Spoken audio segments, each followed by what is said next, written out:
Chromosomes. Little strands of nucleic acids and proteins are the fundamental genetic instructions that tell us who we are at birth.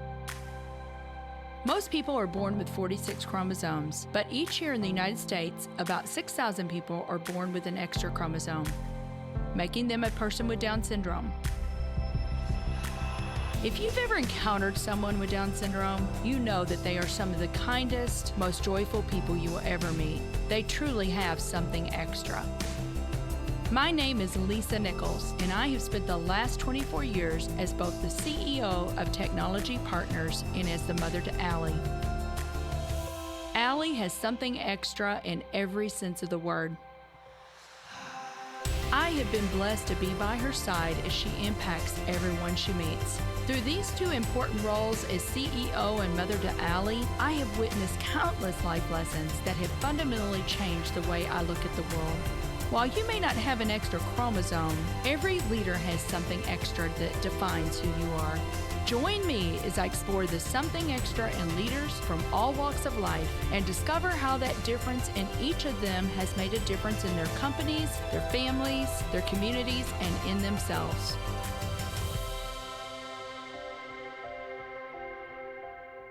If you like this episode today, please go to Apple Podcasts or wherever you listen and leave us a 5-star rating. I'm thrilled to have Emily Hemingway on the show today. Emily is the Executive Director of TechSTL. Well, welcome everyone to the Something Extra podcast. I am so delighted today to have my friend Emily Hemingway on the show. Emily is amazing, and she's doing amazing things for St. Louis, and I cannot wait for our listeners to hear from her and all the things that she's doing. But Emily, you and I, we were just talking about that in a sideline conversation. I said, Emily, now how did we get connected originally? And I don't think you'd been here for very long because you just moved to St. Louis about March of 2021. We'll talk about that right in the middle of a pandemic, which I'm like, wow, that was kind of an interesting timing. But anyway, but I shout out to our mutual friend, Kelly Lampy. Oh, yeah. Kelly connected us. She's one of the super connectors in St. Louis. She is. And you know what? She's not even a St. Louis girl. She's a Dallas girl. Oh, yeah. She'll be the first to tell you that. Yeah. But when she got here, boy, she jumped in with both feet. And I have to say, the same is true of you, Emily. You have just jumped in with both feet. And the things that you've accomplished in the 2 years you've been here just blows my mind. I'm like, either this woman is crazy or she just has a lot more energy than I have, because you've just done so many good things. But I know that you moved here from Asheville, North Carolina, and I was thinking that you were a North Carolina native, but I don't think you were. I think you were born in Salt Lake City. I was. I went to high school in North Carolina and college and then moved back when I was an adult. But I lived in Asheville for about 15 years. So I think North Carolina feels like home. Yeah. I was going to say, though, how long were you in Salt Lake? Were you just born there and then moved to Asheville, or like how long were you in Salt Lake? It's like 8 or 9. Okay. My family is a legacy Mormon pioneer family, long history of politics out in Salt Lake. And so it was, even though I didn't live there very long, Salt Lake is definitely where my roots are. And then moving to North Carolina really opened up just this whole new experience for me as a person. Yeah, very good. Well, I don't know if you knew this or not. Well, you probably didn't, because I was saying before we got going over the podcast, I said, Emily, I feel like it's been so long since I've actually seen you in person. We've emailed, but it's been a long time since we sat down at Mimi's and had breakfast. But our oldest son, Jordan, just moved out to Salt Lake in August of last year. And I don't know that we're going to get him back. No, it's a thriving city. He loves it there so much because you have the snowboarding in the winter and then you have the mountain climbing in the summer, and he just absolutely loves it. But, here's the thing. Tell me a little bit about growing up, and did you have aspirations when you were growing up as a little girl to like be in tech or economic development or being an entrepreneur? Did you have any of those kind of aspirations when you were little? Well, so, growing up, I used to say that I was going to be the first female president. Up until high school, I think that's even my very first email address was emilyforprez@aol.com. that I always knew that I loved leadership, and I didn't know what that would look like. But I did student government from elementary school on, that I love to be kind of in that rallying space of like, how are we building different initiatives and how are we driving opportunity? And I just loved the idea of servant leadership. And so, um, I think I was an entrepreneur before I even knew what that meant, that I was always kind of this renegade, that I loved creativity, I loved marketing, I loved branding, I love building my own things, failing and moving on to the next. So it's just been part of who I think I've always been, even before I knew what that actually looked like as a career. Yeah. Well, we can talk about that and on a side note, because I think I kind of had that entrepreneurial spirit as a young child too. And some of the things that I tried to start, I just laugh now, but there's something kind of in your DNA a little bit. But, did you, I know, like, okay, so you have, we're going to dig in all these. You founded six companies. You've lived in 8 countries. So, I was thinking about you and I'm thinking, number one, you obviously love a challenge. And then secondly, I think you love adventure. But did you travel as a child or did that love for travel come later? That came, I mean, we traveled, but I didn't get to start doing international travel until I was a teenager. That I was lucky in that my parents were able to afford to send me on, leadership trips every summer, through college, and that allowed me to go and explore, Europe and Africa and Asia, and then as soon as I graduated from college, I'm so grateful that I took the years before becoming a mom, and I just bounced from city to city, country to country, that it gave me the chance to really lean into the wanderlust side of who I am as a person, because then once I had kids, I really settled down and, focused that energy towards my home and my career. But I definitely had, 6 years of just bouncing, and I mean, there were a lot of times where I was just like living out of my backpack or whatever could fit in my car, and I just go from city to city and really find myself in other communities. And that also then played into a lot of my startups and my consulting practices, that I was able to do work in cities and all across the country, because I was super comfortable kind of bouncing from place to place. Yeah, and I would love to talk about that because, I'm like somewhere, where did this courage come from? To start these companies, to go into kind of the unknown. I mean, really, you went into these countries. I doubt that you had companions or traveling buddies, right? You just went by yourself and Mhm. you and your backpack. Yeah. Well, so I mean, the high school programs, obviously, we go as a delegation. I had structure. I also worked with a company based out of Canada that did uh, English teaching opportunities, and so I got a job as an English teacher, and would go and work with. It was typically with universities that I would go and lead camps or programs where I was teaching English as a second language, and so I'd get paid to live in these other countries and do work. And so there was always some sort of structure, except for when I was just going for the heck of it, right? That I love Right. solo travel. Yeah, I think you taught English in Korea, right? I did, yep. I think you maybe did that before you moved back to the States. Well, I was going to ask you, but now I get it because you told me you wanted to be the president, Emily for president. That high. It was, yeah, because I know that you ended up in international politics at the University of Central Florida, which is in Orlando. And I was going to ask you how did that come about? But no, you're on this path to be the president of the United States, so I can see why you went for that degree. Yep. But I've always loved government, um, and marketing, right? So like it tends to go hand in hand, that storytelling is so important because it really helps motivate people around different work and initiatives. So yeah, I've loved it for so long, and it now as an entrepreneur, I'm able to be an entrepreneur who works with the government, and so I'm a rare breed. There are very few of us that are entrepreneur first, government second, and being able to really navigate from both sides of those spaces is really helpful in the work that I do. Yeah, very good. Well, I know, like I alluded to before, or I stated before, you founded 6 different companies. I would love for you to tell our listeners about a few of those, Emily. I mean, we don't have time to go into every one of them, but like here's 3 that I would love for you to kind of dig into and tell our listeners more about. Camp Girl Boss And I remember you telling me about that, and I was like, "Oh my goodness, this is so cool." I think you've hosted that in 200 cities now. Tactics, um, and kind of what you're doing with the Native American tribes there. And then I would love scale up WNC, and I'm thinking that's Western North Carolina, right? WNC stands for that because you had moved from Asheville.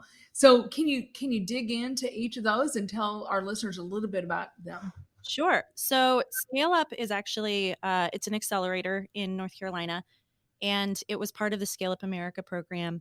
It was actually the first rural community, and so that is tied to. I was part of the founding team and the accelerator director for that, and that was focused on scaling companies that were really at that point where they were at least a year and a half in. They had reached around 250,000 or more. The window was really like 250,000 to 2.5 million, and they were at the place where they could rapidly scale with the right support.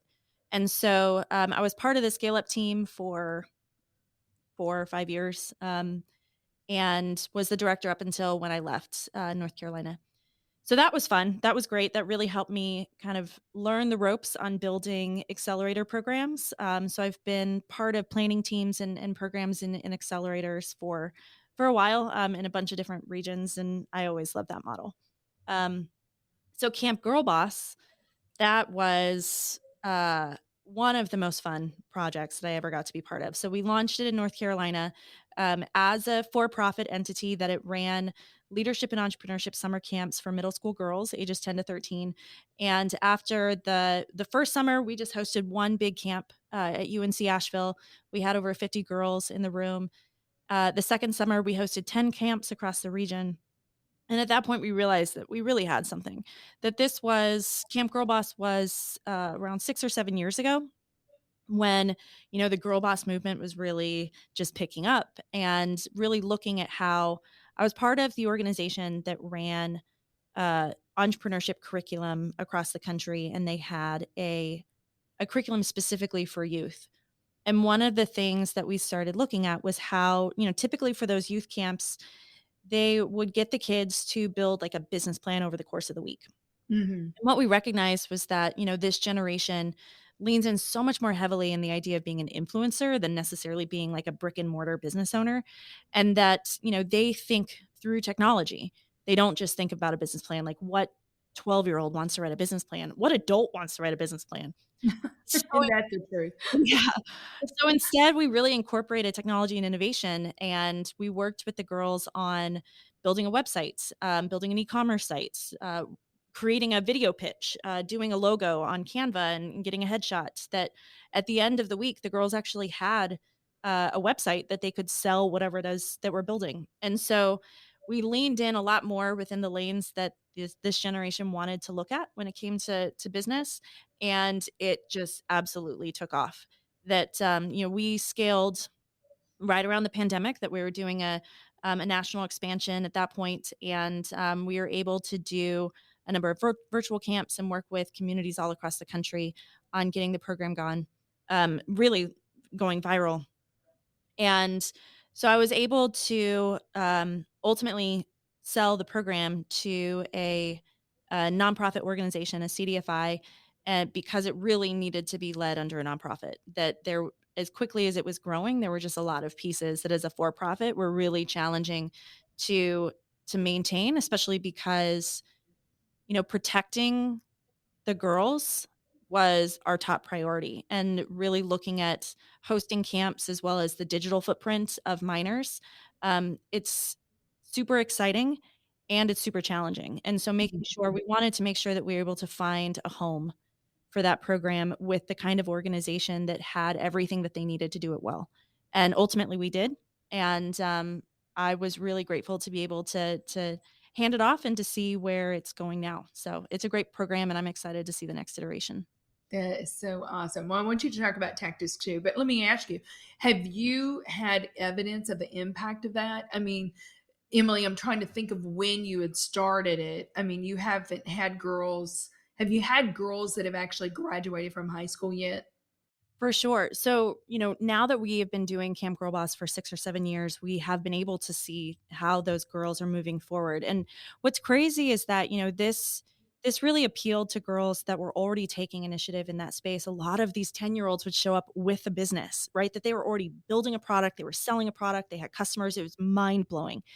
And so these girls were already totally prepared to jump in. This generation just is so much more comfortable with leveraging technology in order to build income, right? Yeah. The influencer thought model is really resonating with this group, and they have no hesitancy in just going into and doing it. So, we were able to see that by teaching these girls how to build more scalable models and how to monetize what they were already doing, how to be able to access different markets, that most of them were able to just take it and run with it. And what's great is that, we really prioritize how are we teaching them the skills that they need to not only leadership and personal development skills, but also business skills and marketing skills, and financial skills, right? Like all of these pieces, financial literacy, so that no matter what they do, they're able to do it better. And so a lot of these girls were able to really hit the ground running, and it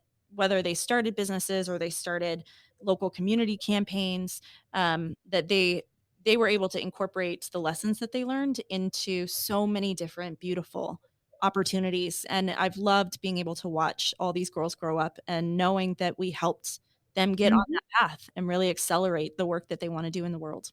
Yeah, that is so gratifying, isn't it? I mean, I'm just thinking about I'm going back to what you told me at the very beginning, that you want to help people and you want to serve, and seeing someone else, take it to the next level and be on their own journey, and knowing that you had a small part of that, it's very gratifying, and you're definitely doing that today. Well, tell us real quickly about tactics, and then we'll talk about what you're doing today.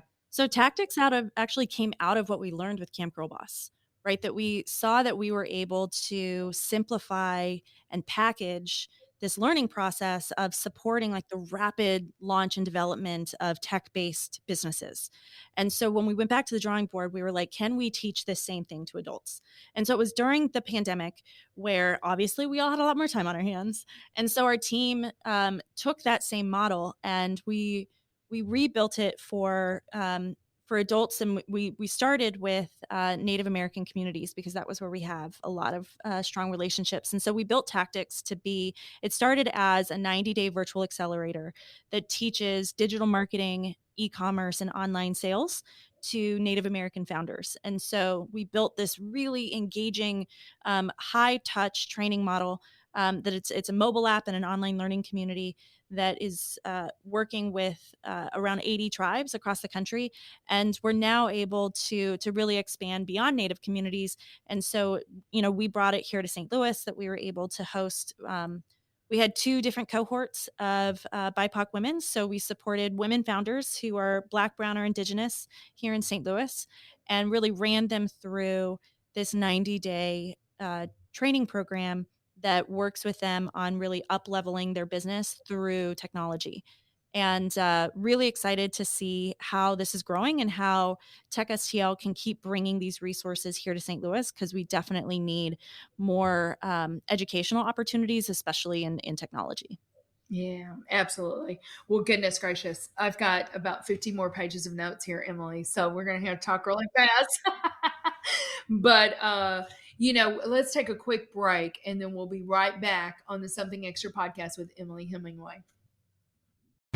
In business, the tendency is to seek out partners who are bigger, faster, stronger. When it comes to IT, you should be looking for smarter, faster, better. That's just what you'll find with the talented technologists at Technology Partners. Our experts develop custom solutions to tackle your most complex challenges, all to simplify your processes in the smartest, most efficient way possible. The time to be swift and nimble starts now. Go to technologypartners.net/solutions and see what's possible. Well, welcome back, everyone, to the Something Extra podcast with my friend Emily Hemingway. We've been having a really great discussion here, but Emily was the founder of 6 different companies. So, Emily, first of all, tell me this: where in the world does your courage come from to step into the unknown of, I mean, I'm sure, one thing built on another, but you've got a tremendous amount of courage. even like the different countries that you lived in, going into these different countries. Where does your courage come from? Well, I think, part of it is the traveling was just always something that I was comfortable with, but I feel like courage in business has come from every time you do this work, every time you launch something new, every time you put something out into the world, knowing that you can makes you more courageous. Honest to God, I think, out of the 6 companies that I've started, 2 of them I was able to sell, 2 of them are still in operation today, and 2 of them completely crashed and burned. And, that's not counting the hundreds of ideas that I tried that didn't work, right? That it's Right. I think that we don't talk enough about how in the world of ideas, whether you're an innovator in work or you're an entrepreneur, um, getting comfortable with putting something out there, even if it's not going to work, um, failing fast, building it and learning as you go, right? Like I say this a lot but because I used to own a podcast and video recording studio, and we do accelerators with people who are wanting to get into video. And everybody likes the idea of getting into video.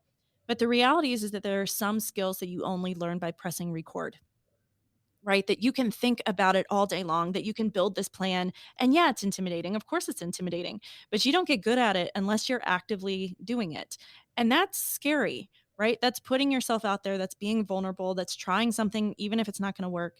And frankly, the more that I've done that over my career, the more that I've learned to bounce back, that I've taken the hits, I've lost everything, that I've had to go. I can't tell you how many times I've had to go to my husband and say, well, we're going to have to come up with $50,000 next week. Right? Like the first like $10,000, oh my God, what am I going to do? And then the $20,000, oh my God, what am I going to do? And then the $50,000, right? Like every time you do it and you survive it, you start to trust yourself more and more. You start to lean in to those things. And so I was not born this courageous. I feel like I had to earn that.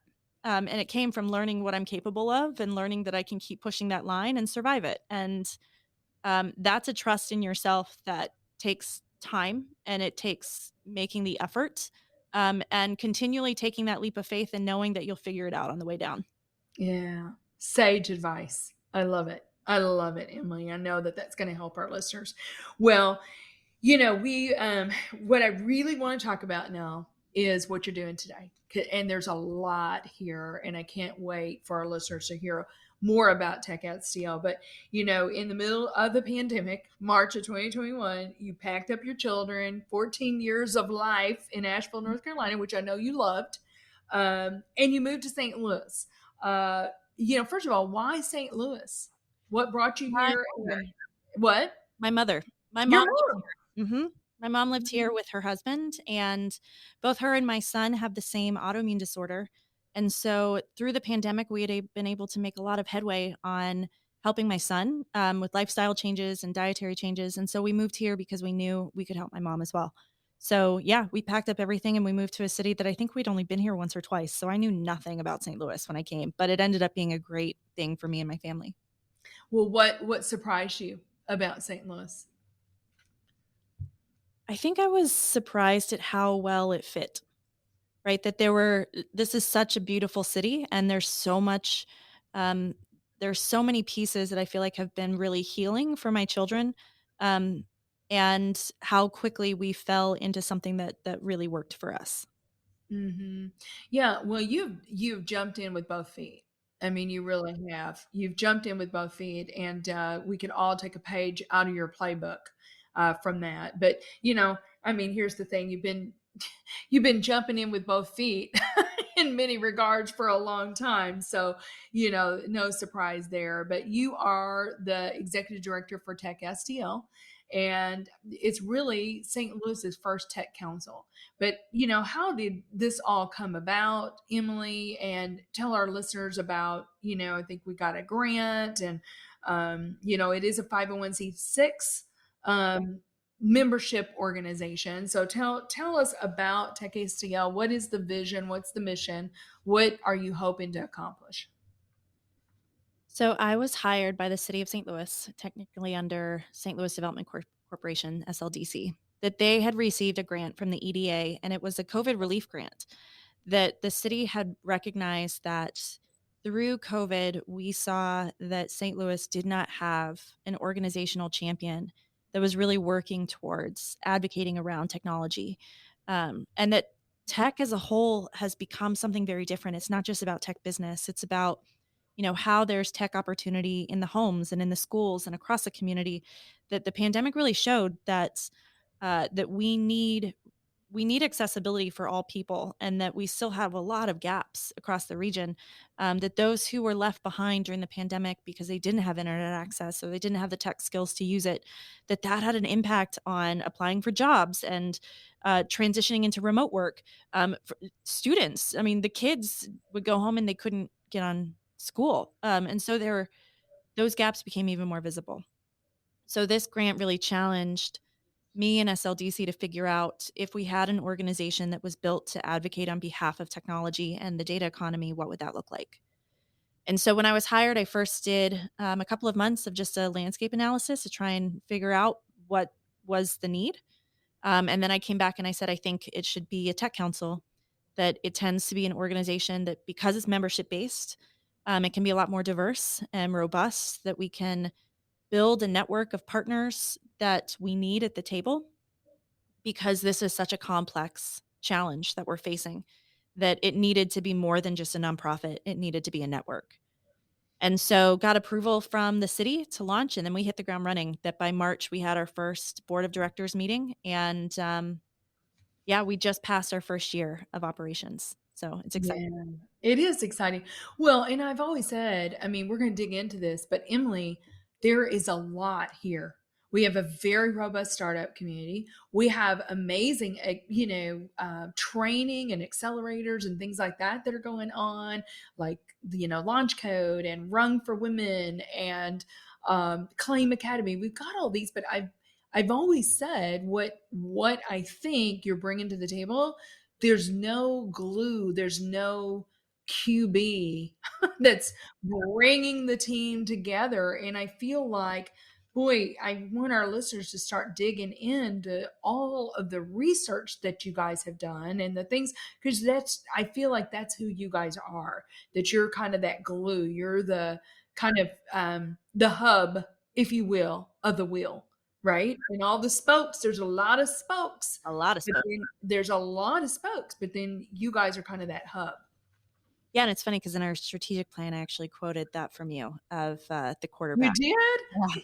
Okay. The quarterback, because I think that's exactly the role that we're trying to play. And that comes with challenges and opportunities, right? That we've had to really spend the past year and a half building the trust with those partners, right? To be that the wheel, right, means that we have to get buy-in and have these really solid relationships with all of these various networks. And that we're lucky because we are an organization that is uniquely positioned to drive digital transformation, right? That the fact that we are launched under the city, and that we are able to lean in from a data standpoint, from an advocacy standpoint, that we have a seat at every table, that we can look at STEM education in K through 12. We can look at the digital divide and how we're supporting connectivity. We can support workforce development in the tech talent pipeline. We are supporting the business and entrepreneurial ecosystem, that we're one of the few organizations that can bridge both high-tech entrepreneurship and small business, because tech education is now universal. And then we're also driving cluster growth, right? That St. Louis has so many thriving industries here that, we are not a vertical, we're a horizontal, that the IT and data economy impacts every single cluster. So, and so that has positioned us to be able to do this really broad work that has needed to be done for such a long time. Yeah, so good.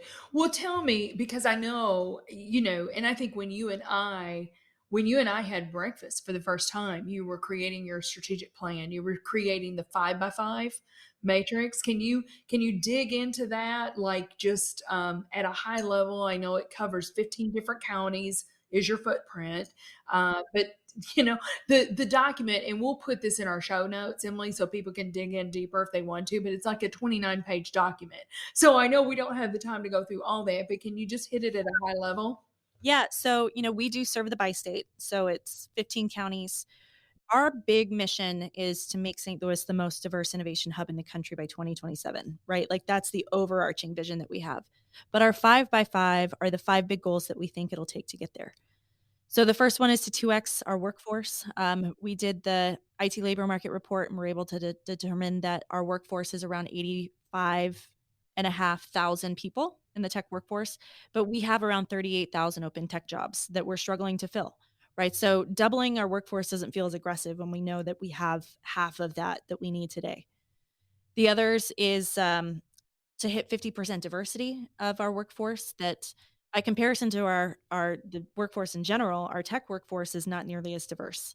And so we're really focusing on how are we creating more access points for those who are Black, brown, foreign born, female, LGBTQ, veteran, and rural. So we have more diversity in our workforce because that makes a more competitive workforce. The third is our pipeline. So we estimate that if we're going to 2x our output, double our workforce, we need to at least 5x our input. And so working with all of our partners on how we're supporting training opportunities so we have 5 times as many people going through this. We were able to determine that our pipeline right now is only operating at 65% capacity, which means we could increase by 35% and not require any other funding. That we need people more than we need resources, even just to get to 100%. And we're trying to go even further of like, how are we 5 times that level? The other 2 goals are really tied to entrepreneurship. So how are we supporting the ecosystem to have 500 new tech startups and then addressing capital gaps? So one of the biggest gaps that we see is pre-seed and seed investment in emerging technologies. That's something that we're working with partners on building a $20 million founders fund that's engaging seasoned tech founders as well as the area investment community to make sure that we've got the capital available to support that space. Yeah, so good. Well, there's so much there, and like I said, we're going to put that in the show notes. You also, I think this was pretty recent, but you released the 2022 St. Louis Tech Jobs Report. Yep. Emily, I think that was in the fall, maybe that you did that. There is so much good information there for our listeners to dig into, but you've already talked about a few of these that are 85,000 open tech jobs, but you really get very granular in saying there's 55 tech operations or occupations. You even have the top tech employers in the region, including Boeing, Edward Jones, MasterCard, some of those, Centene. And then the top tech pathways, which you've already kind of talked about with geospatial, cybersecurity, software coding. But I mean, if someone were really wanting to dig in and go, okay, looking around, what is our current landscape, kind of looking around the bend, what is coming? I mean, that report, I believe, will really help inform, people to know where they need to go. Well, and what was especially insightful, I think, for the ecosystem was the skills that were in demand and the skill gaps that we saw, right? So what were the biggest gaps that we have as an ecosystem? Because that report was really based upon demand, right? That we start all the data with the hiring demand, that we knew we had over 75,000 active posted jobs last year in tech, and really looking at what were those jobs looking for, right? And so that information is super helpful as we are looking at the talent pipeline and we're working with our training partners of who is offering training in this spaces and what are the things that no one in this community is equipped to train around. That we know that we have 30,000 jobs that need these skills and no one is teaching them, right? Like those are the important things that we need the data to show so that as a community, we are supporting our hiring partners and we're making it easier for them to hire local folks, right? That we're giving our homegrown talent a competitive advantage because right now they don't have it, right? If they're not getting that support from St. Louis, we're having to source that talent from outside of the region. So there's a lot of questions that we still have to answer, but that data has really helped kind of light a fire and give us some direction in this space so that we can help move it forward in a more just and equitable way so that St. Louis residents have a chance to compete for those jobs. Yeah. I'm just thinking as you're talking, Emily, I mean, data, pulling the right data together and driving it really gives you clarity, in kind of where you are and where you need to go. So I love it. We didn't source or buy any of that data. All Yeah. the data that we use in that report is just publicly available. Yeah. We're now at least we got a Kauffman grant, an inclusive ecosystems grant that's giving us the ability to invest in the mechanism to collect data that we can't source, right? That we're able to really dig more deeply into measuring the Black and Brown communities and how they're engaging in business entrepreneurship and innovation, as well as looking specifically at some of the cluster growth, because we can't tell you what is happening in cybersecurity specifically. We can't tell you what's happening in geospatial specifically. And so we're now having to build the mechanism to collect and report on that data because it's not available. Yeah. Well, it will be. It will be. With you at the helm, Emily, I have every confidence that it will be. Well, and then just real briefly, I want you to touch on this because this may be a way for our listeners to get involved. But you have the Tech STL Foundation and the Scholarship Fund, so tell us just a snippet about that, if you would. Yeah. So, TechSTL is a 501c6. We're a membership based organization, which means our members are able to get involved in all the work that we do. Typically, a tech council also launches a sister 501c3, so a charitable organization that works in tandem. I never felt like just launching another nonprofit was the right way to go, because we're trying so hard to elevate the organizations that are already here, and cut down on waste and redundancy.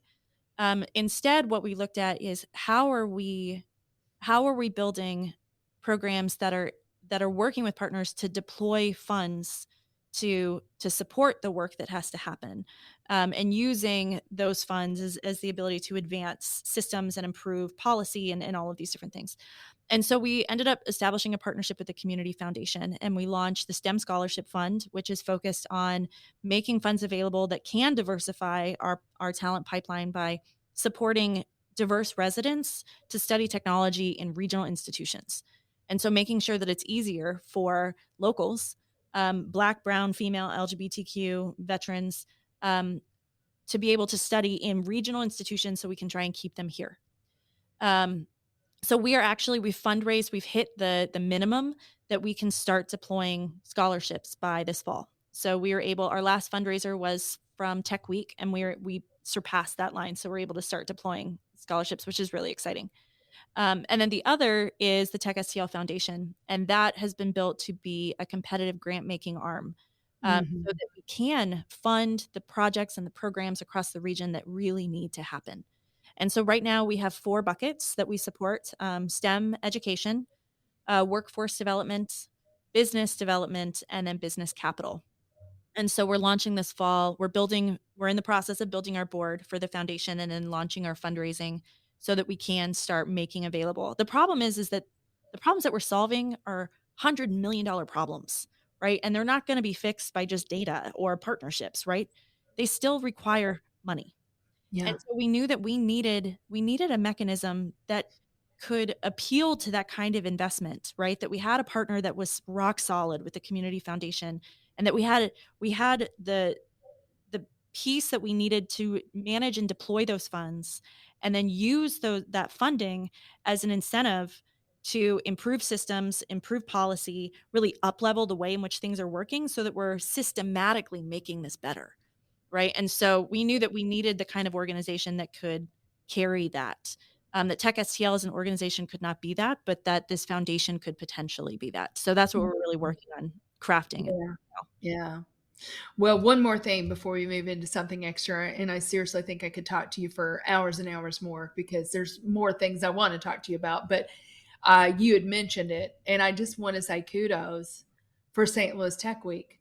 Oh yeah. Oh my goodness, Emily, you guys, it was a nutty week. And I kind of talked on the sideline. You go, I'm just now like recovering from that because in 1 week, listeners, St. Louis Tech STL put on, there were 43 events in that week. 30 of them were hosted by Mhm.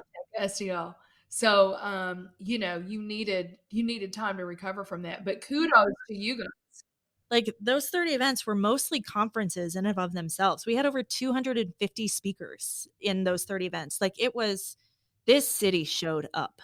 It was so exciting. The groundswell of enthusiasm We thought it would be a third of the size when we started this. We built all of Tech Week in 90 days. Yeah, like we put it out there and just everyone wanted to get involved. At 30 events, I had to say, no more, please, I can't do anymore. And so I'm really excited to see we're about to actually, we're putting out the save the date, and I can say it. So the 2024 Tech Week will be April 8th through the 12th. We're about to open up applications for speakers that we're going to pre-fill about 60% of the speakers this fall, and then we'll have the second round of speakers opening up in the spring. Because so much of what we talk about is emerging technology, had we booked speakers for last year's Tech Week in the fall, we would not have had anything about AI. ChatGPT Right. have been part of it, right? So Yes. and it might as well have been AI week, because every bit of every event had something about AI. So we recognize that there are just some things that we can't know until right before. So we're really excited to put it out there. Well, I love it. You're on the bleeding edge. You're on the bleeding edge, Emily. And so that's awesome. Well, kudos to you. I'm so proud of you. I'm so proud of the work that you guys are doing. Technology Partners is one of your members, and we Early are members, you guys came in like in the very beginning. Yeah. Oh, and we're excited to do that because we see the good things that you guys are doing, and it's important work. But I have to ask you, this is called something extra. Mm-hmm. What do you believe, Emily, is the something extra that every leader needs? Do it scared. Okay, I love it. But it's you can't wait until it's easy or comfortable. That you Yeah. have to do the thing that you know you need to do, even when it's terrifying. Great advice. Well, hey, my friend, thank you so much. I know how busy you just came from a speaking engagement and rushed to do this podcast with me. So I just appreciate your time. And again, I just can't tell you how proud I am of the work that you're doing, and we're excited to be a part of it. Well, and thank you, Lisa. You guys do so much for the community. I watch you and I feel the same way. So thanks for continually stepping. Thank you for listening to today's show. Something Extra with Lisa Nichols is a Technology Partners production. Copyright Technology Partners, Inc. 2019. For show notes or to reach Lisa, visit tpi.co/podcast. Don't forget to leave a review on Apple Podcasts, Google Play, or wherever you listen.